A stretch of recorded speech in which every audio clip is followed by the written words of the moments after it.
कुरान का मौजज़ा क्या है?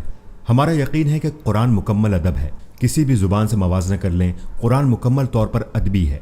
लेकिन ये एक जानिबदाराना बात है। अगर आप अदब के तालिब इल्म हैं और अगर आप सोचते हैं कि ये साइंस है लेकिन अदब गैर जानिबदार नहीं होता, ये क्या है? ये जानिबदार होता है। लिहाजा आप कहते हैं कि खूबसूरत है, पर मैं कहता हूं कि ये बदसूरत है। सही, आपको वो नज़्म पसंद है, मुझे वो नज़्म पसंद नहीं है। आपको ये गीत पसंद है, मुझे ये गीत पसंद नहीं है। या आपको वो तस्वीर पसंद है, मुझे वो तस्वीर पसंद नहीं है। ये जानिबदारी है। लिहाजा आप बहस कर सकते हैं कि अदब क्या है। ये जानिबदार है। मैंने ये कहते हुए शुरू किया था कि अल्लाह फरमाता है, बलाग ये राब्ते का जरिया है और राब्ते का मकसद सामीन को असरअंदाज करना है। लिहाजा हम बेहतर अदब का कैसे जायजा ले सकते हैं? क्या है जांचने का आला? इस पे किसका असर है? दुनिया पर यह कैसे असर करता है? ये क्या तब्दीली ला सकता है? ये लोगों को कैसे बदलता है? ये रवैयों पर कैसे असरअंदाज होता है? ये लोगों के रवैयों को कैसे तब्दील कर सकता है? ये लोगों पर कैसे हुक्मरानी कर सकता है? इस तरह जायजा लिया जा सकता है, अमली तौर पर जायजा लिया जा सकता है, किसी भी कलाम, किसी भी अदब का और किसी भी ताकत का। आप कह सकते हैं कि यह मेरे लिए हैरान कुन है। मैं समझता हूं कि यह अफसानवी है। या आप ये भी कह सकते हैं कि यह हैरान कुन है, इसने मेरी जिंदगी बदल कर रख दी है जिसे मैं गुजारता हूं। और अगर आप इस हकीकत को तारीखी सतह पर देखें तो एक किताब पर मुनहसिर करते हुए कोई भी मुआशरा इतनी तब्दीली नहीं गुजार सकता जिस तरह से मुसलमान गुजारते हैं। किसके साथ? कुरान के साथ। पर क्या हम ये यकीन रखते हैं कि कुरान की हर आयत एक मौजज़ा है? क्या हम ये यकीन रखते हैं? ये मौजज़ा है जब से ये नाजिल हुआ है। कब से? जब से इसकी इब्तिदा हुई है, तब से। जब से पहला राब्ता जो हमारा कुरान से हुआ, तब से।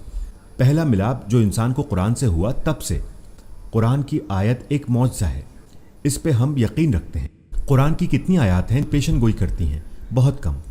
कितनी आयत हैं कुरान की जो साइंसी उसूलों के बारे में बताती हैं? बहुत कम। इनमें से कितनी चीज़ें उस वक्त के अरबों के इल्म में थीं? तकरीबन कोई भी नहीं। सो वो क्या है जो लोगों को अपने सहर में ले लेता है? ऐसा क्या था जो हर मर्तबा जब भी रसूलुल्लाह सल्लल्लाहु अलैहि वसल्लम फरमाते तो वो लाजवाब रह जाते? उनके पास कहने के लिए कुछ भी नहीं होता था। अबू जहल, अबू सुफियान और बहुत सारे ये लोग रसूलुल्लाह सल्लल्लाहु अलैहि वसल्लम से नफरत करते थे। ये कुरैश के बड़े थे, ये बुजुर्ग थे, वो मुदब्बिर थे। ये आधी रात को खिसक जाते और रसूलुल्लाह सल्लल्लाहु अलैहि वसल्लम के घर के बाहर अपने कान लगा के रखते थे। वो कुरान की तिलावत सुनते थे और वो सुबह होने से पहले पहले वापस चले जाते थे। और पहले रात क्या हुआ कि वो एक दूसरे से टकरा गए और एक को नहीं पता कि दूसरा भी वहीं मौजूद था। लिहाजा पहला शख्स पूछता है, तुम यहां क्या कर रहे हो? वो कहता है, तुम यहां क्या कर रहे हो? तो ठीक, वो जानते थे वो वहां क्या कर रहे हैं। लिहाजा उन्होंने कसम खाई कि कभी वापस नहीं आएंगे। अगली रात वो फिर से एक दूसरे को पकड़ लेते हैं। वो कसम खाते हैं कि वो फिर कभी नहीं आएंगे। तीसरी रात भी उन्होंने एक दूसरे को पकड़ लिया।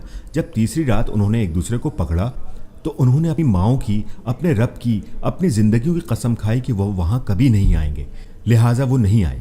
लेकिन अखनास, वो मुतजस्सिस था, वो अबू सुफियान के पास गया और कहा कि हम 3 दिन से सुन रहे हैं, तुम्हारा क्या ख्याल है? क्या ये सच है? अबू सुफियान ने उसे जवाब दिया, वैसे अबू सुफियान ने बहुत देर बाद इस्लाम कबूल किया था, ये शुरू के दौर की बात है। बेशक ये सच है और हो भी क्या सकता है। ठीक है, चलो चल के अबू जहल से बात करते हैं, वो भी तो सुन रहा था। सो वो दोनों जाते हैं और अबू जहल से बात करते हैं। तुम्हें क्या लगता है? बेशक ये सच है। अबू जहल ने कहा कि ये सच है। फिर वो वजाहत करता है, देखो हम बनु आमिर से हैं और वो बनु हाशिम से। उसी वक्त, इससे पहले कि मैं आपको बताऊं कि उसने मजीद क्या कहा, उसने किस चीज़ पर जोर दिया, कलम पर या बोलने वालों पर। काफिरों ने इनकार इस बुनियाद पर किया कि ये अल्फाज चाहे जितने ही असरअंगेज हों, जितने सच्चे क्यों ना हों, कितने ही बेऐब मवाद क्यों ना हो, कितना ही सैरंगेज तरीक़ा क्यों ना हो, हम इस शख्स को कबूल करने पर आमादा नहीं। क्योंकि जब बनु हाशिम सदका करते हैं तो हम उनके बराबर होते हैं। जब वो जंग करते हैं हम बराबर होते हैं। जब वो बहादुरी का मुजाहरा करते हैं तो हम उनके बराबर होते हैं। उनमें से कोई ऐसे अल्फाज के साथ आता है तो हम कभी उनके बराबर नहीं हो सकते। ये हम नहीं होने देंगे। ये वजह थी। सुभान अल्लाह। ये तारीख़ का मुख्तलिफ पहलू है।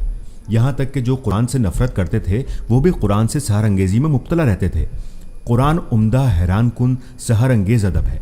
आपने अपनी ज़िंदगी में कुछ ऐसा नहीं पढ़ा होगा जो कि असरात के मामले में कुरान के करीब तर हो। صرف مذہبی حوالے سے نہیں بلکہ نفسیاتی حوالے سے بھی۔ آپ کسی بھی چیز سے، چاہے وہ پڑھی جائے یا سنی جائے، اتنے متاثر نہیں ہو سکتے جتنا آپ قرآن سے ہوں گے۔ ہمارے وقت کا المیہ یہ ہے کہ ہم نے قرآن کو صرف ترجمے تک محدود کر دیا ہے اور مخصوص اقوال تک محدود کر دیا ہے، جس کی وجہ سے جس طاقت سے یہ اپنا پیغام پہنچاتا ہے ہم دیکھ ہی نہیں پاتے، اور یہ بہت بڑا مسئلہ ہے۔ ویسے عربوں کے عالموں کو یہ مسئلہ نہیں تھا، وہ دیکھ پاتے تھے، وہ اس کی خوبصورتی کو دیکھ سکتے تھے۔ زیادہ تر یہ مسئلہ اس امت کے زیادہ لوگوں کو اس لیے ہے کہ سب سے پہلے تو وہ ایمان کے خسارے میں ہیں، اور اگر وہ یہ معجزے دیکھتے ہیں اور قرآن کی سحر انگیزی کو دیکھتے ہیں یا کم از کم اسے روزانہ کی بنیاد پر سنتے ہیں تو وہ لازمی رویوں میں تبدیلی محسوس کریں گے۔ ایک تبدیلی احترام میں، حرمت اور کشف جو ہم اس قرآن سے حاصل کرتے ہیں، یہ ایک مختلف تعلق ہوگا۔ اس تعلق کے خد و خال تبدیل ہو جائیں گے۔